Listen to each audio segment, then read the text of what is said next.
But you couldn't tell from the guy that was up there, and this is not a knock on him, but I'm just gonna say those were gangsters. Y'all was just over there fighting each other. Y'all wasn't doing nothing. This is what I'm trying to tell y'all. They had a rift between certain sides and certain DJs because they did not like that gangster element, even though it came first. Right. They did not like it. They couldn't go over there. You heard him say, well, Herc was more peaceful. That's why more people gathered over there, because they were scared to come to Bronxville. They were scared to come to that side.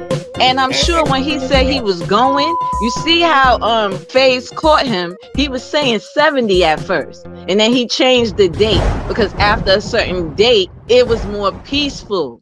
So it allowed people to move around the Bronx more freely. I'm talking about everybody. Y'all got to think. If people had a hatred for certain people because of who they was down with, they not going to lift that name up. But then they can't lie and say they never heard of them if you claim to have got around all over the Bronx, because they did not like that he was gangster.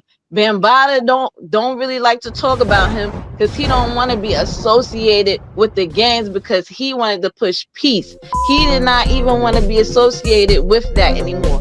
But the ironic thing is he built up Zulu Nation from the baby Spades.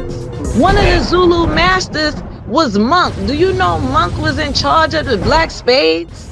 After it changed from being like pro-black and fighting against gangs for racism, protecting the hood, it changed. But he still had one of the people in his crew. Zulu Nation formed from Spades. Because Spades was the foundation of the Zulu Nation. He just didn't have the older ones in there.